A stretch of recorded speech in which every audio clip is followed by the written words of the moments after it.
खबरों में बने रहने के लिए बेल आइकन दबाइए और हाँ, फर्स्ट इंडिया को सब्सक्राइब जरूर। नमस्कार, आप देख रहे हैं जवाब तो देना पड़ेगा और आपके साथ में विजेंद्र सोलंकी। एक बार इस तस्वीर को देखिए, ये एक साथ 6 जलती हुई चिताएं हैं। इनमें एक 12 साल का बच्चा है, एक की 2 साल पहले शादी हुई है, 2 महीने पहले शादी हुई है। हर किसी की आंखें इन तस्वीरों को देखकर नम हो जाती है, लेकिन क्या वाकई में हादसा है? ये हत्या है, और हत्या है तो नम आंखों में गुस्से की चिंगारी भी नजर आती है। एक अवैध माइनिंग जिसको सिर्फ 2 महीने पहले माइनिंग टीम की तरफ से सीज किया गया था, वो 15 दिन पहले फिर से शुरू होती है। जिस के ऊपर आरोप है कि उसने माइनिंग शुरू की, उसकी पहले से आपराधिक पृष्ठभूमि रही है, तो फिर से किस तरीके से अपराध हो सकता है? लेकिन कोई देखने वाला नहीं, कोई रोकने वाला नहीं, कोई टोकने वाला नहीं, या फिर सब देखकर ना रोकने की कीमत तय की गई थी। सोचिए, एक लड़का जिसकी चिता जल रही है, 12वीं पास की है उसने भी, वो चला गया है। एक लड़की जिसकी 2 महीने पहले शादी हुई है, मायके आई, मजबूरी ऐसी कि पैसों की किल्लत, माइनिंग करने चली गई, अर्थी उठ गई है उसकी। क्या सच में ये सब गैर इरादतन हत्या है? क्या सच में यह हादसा है? क्या सच में वहां मौजूद सिस्टम को जानकारी नहीं थी कि एक अपराधी, एक आदमी फिर से अवैध खनन कर रहा है, वो भी उस जगह पर जहां माइनिंग टीम ने सिर्फ 2 महीने पहले ही उसको सीज किया हो? आज बात इसी मुद्दे पर कि अवैध खनन सच में सिस्टम की नजर में अवैध है, या फिर वही अवैध है जिसने जेब को गर्म ना किया हो, हिस्सा ना दिया हो। और इन मौतों के लिए क्या सिस्टम जिम्मेदार नहीं है? आज बात इसी मुद्दे पर।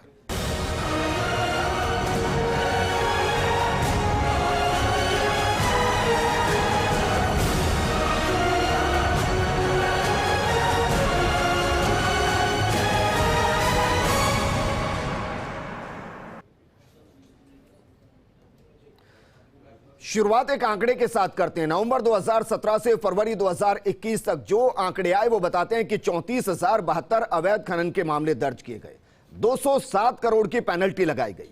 तो फिर अवैध खनन रुकता क्यों नहीं है? या फिर जो दिखाई दे रहा है वो सिर्फ एक खौफनाक दरिंदे को पर्दा लगाकर छुपाने की कोशिश भर है?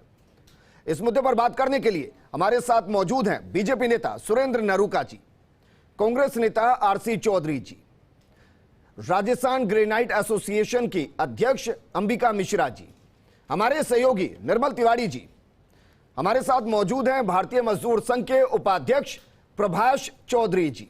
आरसी चौधरी जी, शुरुआत में आपके साथ करना चाहूंगा। सर, क्या यह माना जाए कि अवैध खनन नाम की कोई चीज नहीं, जहां से पैसा ना आए, जहां आप उसको झुका ना पाए, वहां बस उस पर पेनल्टी लगाकर कार्रवाई करने का दिखावा कर दें? क्योंकि राजस्थान में कई पहाड़ ऐसे हैं जो अब अस्तित्व से मिट चुके हैं, जिंदगियां मिट चुकी हैं। ये 6 चिताएं आत्मचिंतन को मजबूर करती हैं। विजेंद्र जी, निश्चित रूप से ये जो घटना है वो बेहद दुखद है। इस दुखद घटना के साथ में हमारी गहरी संवेदनाएं इनके साथ में हैं। आपने अपने बुलेटिन के ओपनिंग में तमाम जो चीज़ें की, मैं आपका साधुवाद करना चाहता हूँ कि आप सरकार से तल्ख जवाब पूछते हैं। निश्चित रूप से ये जो घटना हुई है उसमें किसी न किसी की जवाबदेही तय होनी चाहिए। लेकिन मैं आपके सामने एक इतनी जरूर गुजारिश करना चाहूँगा कि एक अपराध का होना और एक अपराध में सरकार का लिप्त हो जाना, दोनों के अंदर कहीं ना कहीं बहुत बड़ा फर्क है जी। इन चीज़ों के साथ में किस जगह पे क्या लापरवाही हुई, उस लापरवाही की वजह से जो जिंदगियां गई, वो जिंदगियां कभी किसी की लौट नहीं सकती, कीमती हो सकती, बेहद कीमती होती। हमारी इन तमाम पूरे परिवारों के साथ में राजस्थान सरकार की गहरी संवेदना है और इसकी जांच की जा रही है। जिन्होंने अवैध खनन का जो प्रयास किया, जिसका जिक्र आपने किया कि जो जेल की सलाखों से अभी छूट के आया, उसको भी भेजने का काम प्रशासन ने किया था। आज जैसे ही वो बाहर निकला है, मैं उम्मीद करता हूं हमारी जब डिबेट खत्म होगी, शाम का समय होगा, उससे पहले गिरफ्तारियां होगी। नहीं, लेकिन मुझे ये बताइए सर, जिस माइनिंग को 2 महीने पहले सीज किया गया हो, वो 15 दिन पहले शुरू हो गई है, बरसात का मौसम है, 50 फीट गड्ढा है, अवैध खनन है, क्या वहां पर सब सोए हुए हैं, या फिर सारे अधिकारी जो हैं वो अपने घरों में बैठकर आराम से पकौड़ों का जायका उठा रहे हैं? उनको पता ही नहीं है कि हो क्या रहा है। विजेंद्र जी, मैंने जिक्र किया कि आप जिस बात को कह रहे हैं, निश्चित रूप से 2 महीने पहले जो आप कह रहे हैं कि 2 महीने उसे अवैध घोषित किया गया, अवैध घोषित किया गया सरकारी एजेंसी के द्वारा किया गया, सरकार ने किया।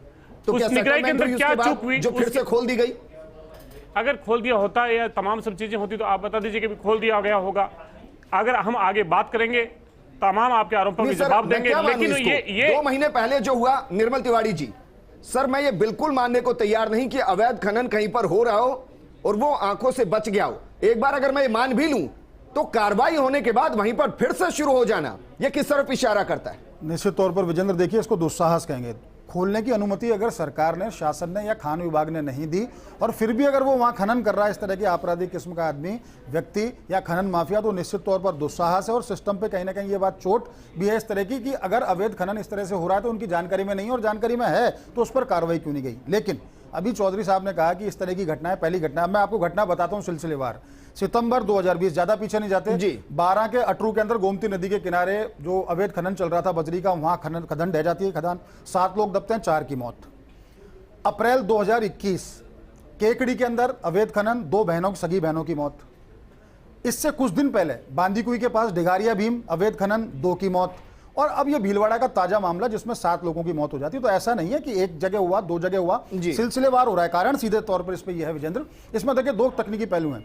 राजस्थान के अंदर 33,000 से ज्यादा खदान है, और अगर हम पूरे कैडर की बात करें अगर खान विभाग के, तो 6-7 हजार लोग होंगे। यानी एक खदान पर एक आदमी भी न होकर के यूं मानो कि 5-6 खदान पर एक खान विभाग का कारिंदा वहां पर मौजूद रहता है। होमगार्ड्स मांगे जाते हैं, एक मिनरल प्रोटेक्शन फोर्स के गठन की बात होती है पूर्व राज्य सरकार के अंदर, लेकिन धरातल पर नहीं आती। उसके बाद होमगार्ड्स मांगे जाते हैं, जाते हैं। क्या एक जो सबसे जरूरी बात यह है समझने वाली, क्या किसी खदान पर जाने की कोई भी खान विभाग का अधिकारी, कर्मचारी या उससे जुड़ा कोई भी कर्मचारी वहां जाने की हिम्मत जुटा सकता है? क्या सरकार ने उसको इस तरह के संसाधन उपलब्ध करा रखे हैं? एक पहलू तो है ये, और दूसरा पहलू यह है कि इतनी सारी बाध्यताएं होती हैं विजेंद्र किसी भी खान को चलाने के लिए, तो उसमें किसी भी तरह से यूं सोचो कि किसी नियम का वायलेशन नहीं होगा, तो वायलेशन हर जगह होता है। और देखिए ये तो एक खनन अधिनियम की बात करें, एमएमडीआर की बात करें, मेटली फॉरेस्ट जो माइंस एक्ट है उसकी बात करें जो 1961 में बना था, सब में प्रावधान है। 2 साल की सजा से लेकर 5 लाख रुपए तक का प्रावधान है। यह भी कहा गया है कि हर खदान के ऊपर एक टेक्निकल कर्मचारी या कोई भी माइनिंग इंजीनियर मौजूद होना चाहिए जिसके पास माइनिंग इंजीनियरिंग की डिग्री हो। लेकिन राजस्थान के अंदर 33,000 खदानों में से मात्र 1561 पर ही ऐसा जो कर्मचारी हो मौजूद है। तो निश्चित तौर पर विडंबना की बात है, हम वैध खनन ढंग से नहीं कर पा रहे हैं। कह रहे हैं कि आगे भी ऐसे हादसे होते रहेंगे, हम डिबेट करते रहेंगे, कोई परिणाम नहीं निकलना। निश्चित तौर पर जब वैध खनन के लिए हमारे पास उपयुक्त और एक पर्याप्त संख्या में अगर कर्मचारी या खनन मजदूर मौजूद नहीं है, तो अवैध खनन रोकने की कौन सी बात करें? हवाई बातें होती हैं, जीपीएस सिस्टम लगा जाएगा, जीएनएसएस आएगा, ड्रोन से हम करेंगे, कब करेंगे? सैटेलाइट इमेज है अब तो गूगल जैसा एक बहुत बड़ा प्लेटफॉर्म है जिसके पास डिपार्टमेंट के पास सारी तमाम इमेजेस हैं। ठीक है, वापस मैं आपके पास आऊंगा। अंबिका मिश्रा जी, देखिए 2 तरीके की खनन, एक वैध खनन और एक अवैध खनन। जो वैध है उसके लिए बाकायदा लाइसेंस दिया जाता है, पेमेंट होती है, बाकी सारी चीजें होती हैं। अवैध के लिए कुछ नहीं होता है, बस आप कितना दे रहे हैं उस हिसाब से वो चलती रहेगी, या कितनी बार आप नजरों से बच रहे हैं उस हिसाब से वो चलती रहेगी। उससे तो आपको भी नुकसान होता होगा, एसोसिएशन को भी नुकसान होता होगा। आप लोग मोर्चा क्यों नहीं खोलते अपने अपने इलाकों में? सर हमने कई बार, हर बार सरकार को ज्ञापन दिए हैं, सरकार को बोला है कि अवैध खनन पे शिकंजा कसा जाए, वरना ये ऐसे हादसे हमेशा होते ही रहेंगे, रुकेंगे भी नहीं, कभी नहीं रुकेंगे। लेकिन सरकार सुनती है, बोलती है कि करेंगे, लेकिन धरातल पे कुछ नहीं होता है। हम लोगों का नुकसान होता है। हम अवैध वालों को जब काम करेंगे तो वैध लोग क्या करेंगे? वैध लोगों की स्थिति तो बहुत खराब हो रही है। वही तो सवाल कर रहा हूं मैम, अगर किसी वैध खनन का किसी के ऊपर लाइसेंस है, किसी के पास लाइसेंस है, मैं ये मानकर चल रहा हूं उसको ये जानकारी बिल्कुल होगी कि उसके इलाके में अवैध खनन कितना हो रहा है, वो उनके खिलाफ मोर्चा खोले तो काम बने। सर मोर्चा खोलने के लिए हम तैयार हैं, लेकिन सर उसको, प्रशासन को भी तो उसमें सहयोग करना पड़ेगा ना। हम लोग कब तक शिकायतें करते रहे, प्रशासन पर ध्यान नहीं। आप ये कह रहे हैं कि आपके इलाके में जहां वैध खनन है वहां वैध कितनी हो रही है, आप सिस्टम के पास जाते हो, कार्रवाई नहीं करती है? जी सर, हमने कई बार ज्ञापन देते हैं कि यहाँ पे गलत काम हो रहा है, अवैध हो रहा है, लेकिन प्रशासन ध्यान देगी तब ना हम काम आगे बढ़ाएंगे। सुरेंद्र नरूका जी, अवैध खनन नहीं है सर, ये राजस्थान का नुकसान है, राजस्थान की संपदा का नुकसान है, राजस्थान की जिंदगियों का नुकसान है, और ये मानवता का भी नुकसान है सर।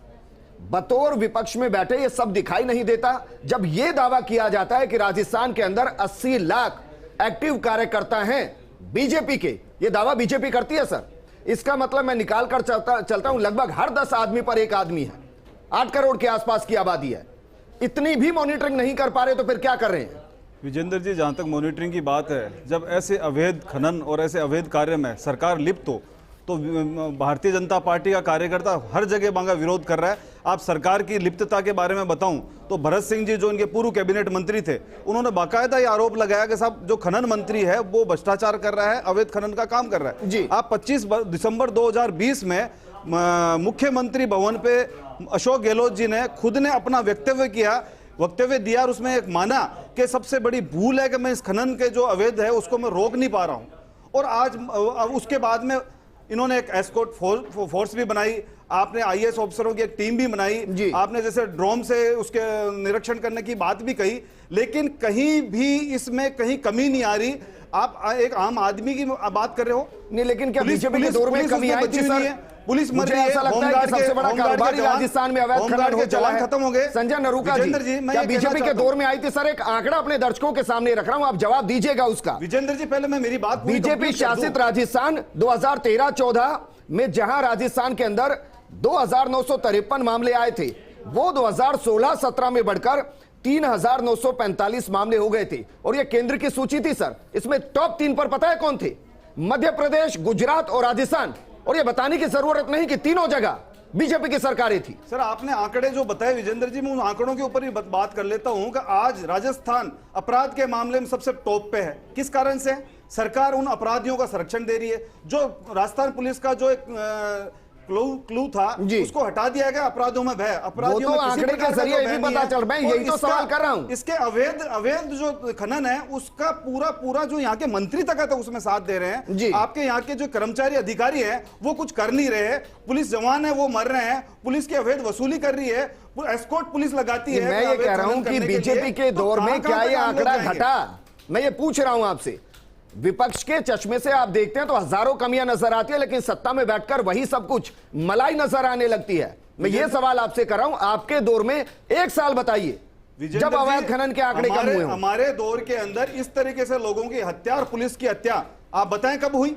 और इस तरीके से आप एस्कॉर्ट, पुलिस एस्कॉर्ट लगाती है। वहां के यहाँ का मुख्यमंत्री, क्या राजस्थान सरकार में भारतीय जनता पार्टी के मुख्यमंत्री ने कभी कहा मेरा जो खनन है उसमें अवैध कार्य उसको मैं रोक नहीं पा रहा हूं? दोनों एक ही बात है सर। दोनों कम से कम एक तरफ स्वीकार तो किया जा रहा है। खुद ने स्वीकार किया है। अरे सर कम से कम एक तरफ स्वीकार तो किया जा रहा है। जो खनन मंत्री उस पर आरोप लगाए हैं। एक उदाहरण मैं आपको दे रहा हूं, कई एमएलए हैं, उदाहरण मैं दे रहा हूं। आपके दौर में एक चिकित्सा मंत्री हुआ करते थे जिन्होंने कहा था कि चिकित्सा मंत्री होते हुए मुझे शर्म आती है, लेकिन उसके बाद भी वो चिकित्सा मंत्री रहे थे। विजेंद्र जी ये बयान कमियों को स्वीकारने के लिए होते हैं सर। यहाँ के मुख्यमंत्री आज जो खनन वापस मैं आपके पास आऊंगा। हमारे साथ भारतीय मजदूर संघ के उपाध्यक्ष प्रशांत चौधरी जी हैं। प्रशांत चौधरी जी, अगर इस तरीके से मजदूरों की जान जाती रहेगी सर, सस्ती इतनी हो चली है मजदूरों की जान की, उनके पास रोजगार नहीं, और बेरोजगारी के चक्कर में उनको जो मिलता है वो वैध है, अवैध है, खतरनाक है, जिंदगी को लील लेने वाला है, वो सिर्फ 2 या 4 नोटों के लिए उसके लिए जोखिम उठाने को मजबूर हैं।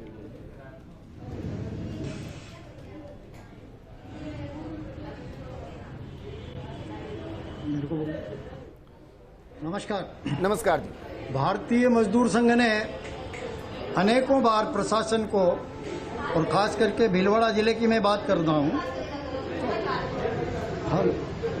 हेलो जी, सुन पा रहे हैं सर, बताइए।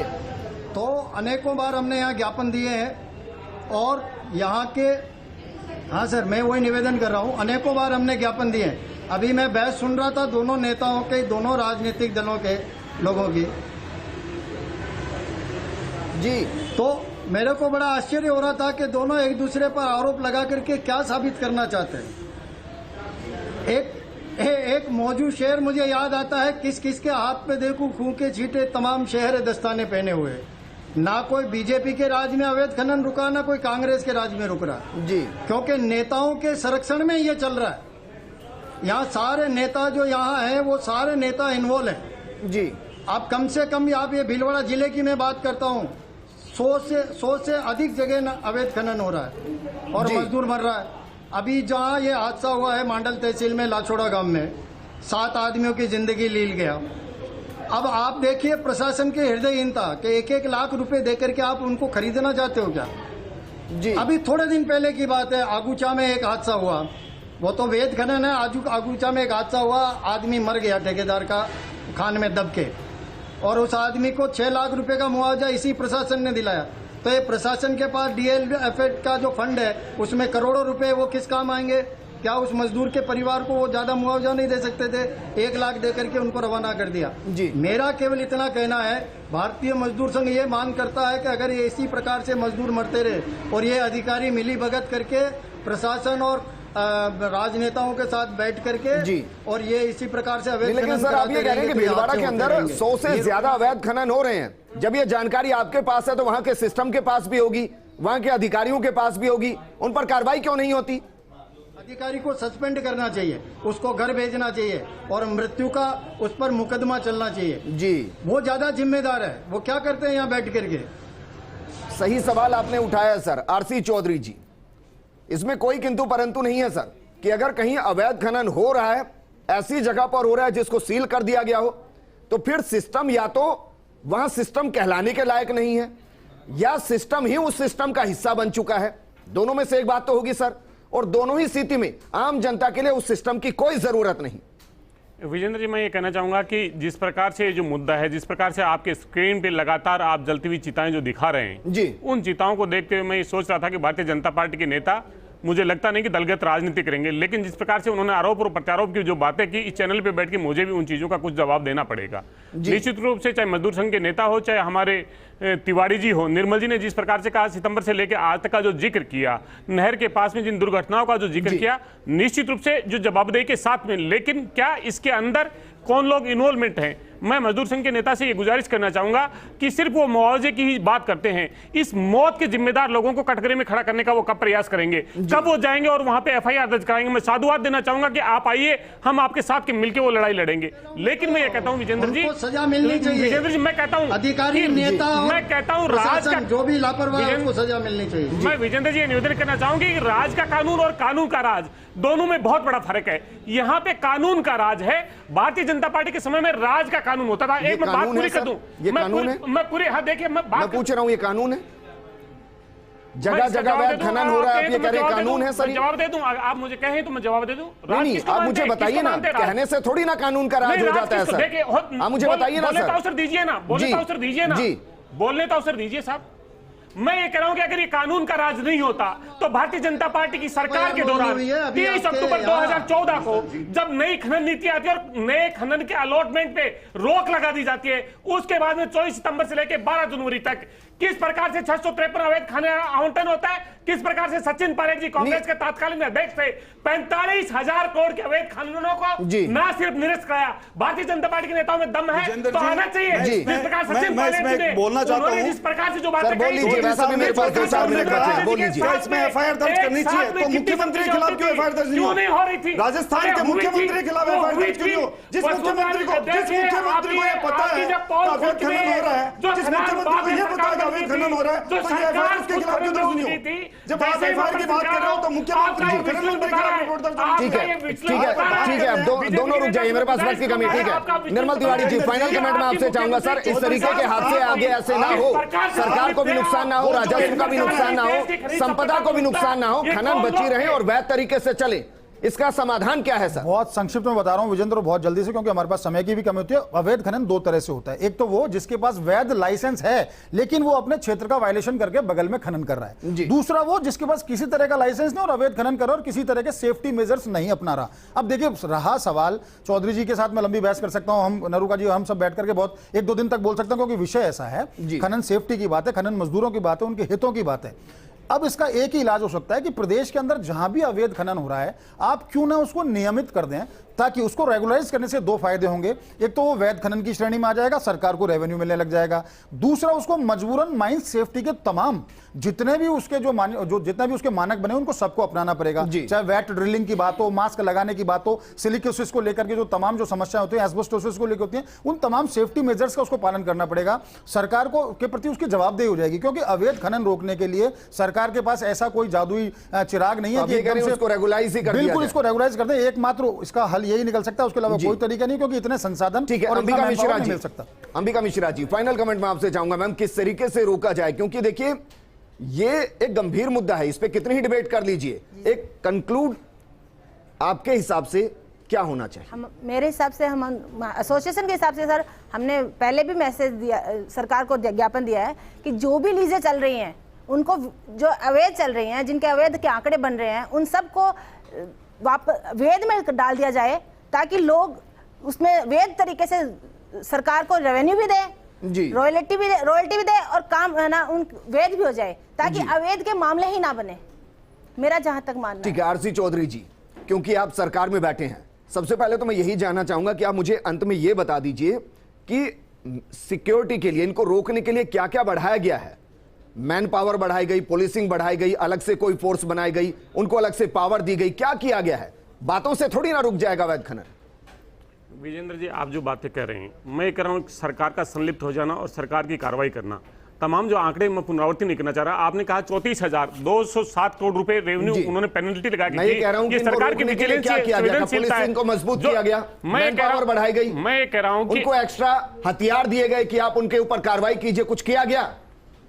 विजेंद्र जी, माइनिंग विभाग जब राजस्थान पुलिस से मदद मांगता है तो राजस्थान पुलिस सदैव तत्पर रहकर उसके साथ में कार्रवाई करती है। सिर्फ एक विभाग नहीं, तमाम अब विभागों का इसमें कोएलिशन होकर कार्रवाई होती है और उसी का नतीजा है कि किस प्रकार से तमाम चीजें रुकी है। अदरवाइज तो एनजीटी को जो लेके आए थे, तस्वीर दिखाइए जो बद्री चौधरी जी को, एक वीडियो दिखाइए, कल रात का वीडियो है जहां अवैध खनन से भरे डंपर निकल रहे हैं और पुलिस किस तरीके से रोक रही है। तस्वीर जरा देखिए आरसी चौधरी जी, ये वो सिस्टम है जिसके दम पर आप ये कहते हैं कि रोका जा सकता है। एक हाथ में डंडा है, बैरिकेड लगा रखे हैं, लेकिन ना बैरिकेड से रुक रहे हैं ना डंडे से रुक रहे हैं, और आप कह रहे हैं कि इस तरीके से अवैध खनन को रोका जा सकता है। ये तस्वीरें स्पेशल आपके लिए सर, कल रात की तस्वीरें हैं। निर्मल जी, ये जो पूरा सिस्टम है सर, एक डंडे के दम पर ट्रकों को अगर रोक दिया जाता तो मुझे लग रहा है कि फिर हाथ हिलाकर ट्रेनों को भी रोका जा सकता है। बिल्कुल सही कह रहे हैं विजेंद्र, बड़ी विडंबना है। मैं फिर कह रहा हूं, दोहरा रहा हूं कि मैन पावर नहीं है, संसाधन नहीं है, सपोर्ट सिस्टम नहीं है, और ये जिस समन्वय की बात करें, समन्वय तो बिल्कुल नहीं है। क्या अवैध रवन्ना या रवन्ना वायलेशन के मामले हैं, क्या परिवहन विभाग उसको दे रहा है खान को? क्या खान विभाग पुलिस को यह सूचना दे रही है कि यहां से गाड़ी निकल गई, इतना इसमें वजन होना चाहिए? नहीं है। क्या जिला प्रशासन, वन पर्यावरण विभाग, तमाम ये जो पूरा जिस बात की करें ना, वो एकदम साझा कार्रवाई होनी चाहिए, वो साझा कार्रवाई नहीं हो रही है विजेंद्र। और फिर देखिए, बड़ी बात मैं फिर कह रहा हूं कि अवैध खनन को दो मायने में है। एक वायलेशन, बिल्कुल अवैध खनन हो रहा है जिसके पास किसी तरह का परमिशन नहीं है। दूसरा, जिनके पास खनन की परमिशन है वो वायलेशन करें, सबसे पहले उनको रोकें। उसके बाद जो अवैध खनन जहां हो रहा है, पुलिस को ऐसा नहीं हो कि पुलिस को कुछ नहीं मालूम हो। पुलिस अगर चाहती है तो 2 मिनट के अंदर सारे सब कुछ बड़े बड़े खुलासे कर देती है, लेकिन खनन की जहां तक बात आती है, अवैध खनन की, तो पुलिस लाचार नजर आती है। जिस तरह से हम वीडियो दिखाने की कोशिश कर रहे हैं उसमें डंडे बरसाना, अब उसका उद्देश्य समझ में नहीं आ रहा है। डंडे किस लिए बरसाना चाह रहा है? वो ट्रक को रुकवाना चाहता है या ट्रक को रुकवा करके अपना कोई सुविधा शुल्क लेना चाहता है? सारी चीजें उसके अंदर, बैरिकेड तोड़ के चला जाता है। ऐसे कैसे चला जाएगा? आप उसको रोकिए। इस तरह की घटना रोकने के लिए आपको कहीं ना कहीं साझा कार्रवाई करनी होगी, संसाधन बढ़ाने होंगे। कह रहे हैं सर, वो दूर बैठे हैं, थोड़ा सा उनको एक बार इन्वॉल्व कर लेते हैं। प्रभाष जी, एक लाइन में कहिए, क्या कहना चाहते हैं?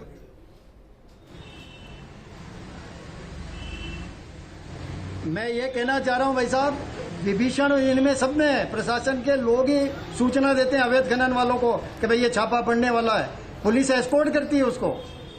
जी शुक्रिया सर, आपने एक और ऐसा सच बताया जो शायद काफी हद तक काफी जगहों पर हकीकत भी नजर आता है। आप सभी का शुक्रिया। प्रोग्राम का मकसद सिर्फ इतना था कि जिस तरीके की चिताएं जली हैं, ऐसी चिताएं आगे ना जले, क्योंकि ये चिताएं नहीं है, ये सिस्टम के मुंह पर वो तमाचा है जो बताता है कि आपके फेलियर की वजह से जिंदगियां खत्म हो गई हैं। कठोर कार्रवाई होनी चाहिए और ये सब रुकना चाहिए। इससे राजस्थान का नुकसान है, संपदा का नुकसान है, जिंदगियों का नुकसान है। कोई तो होगा जो जिम्मेदारी लेकर कहे कि हां, मैं आगे आकर इन सबको रोकता हूं। नमस्कार।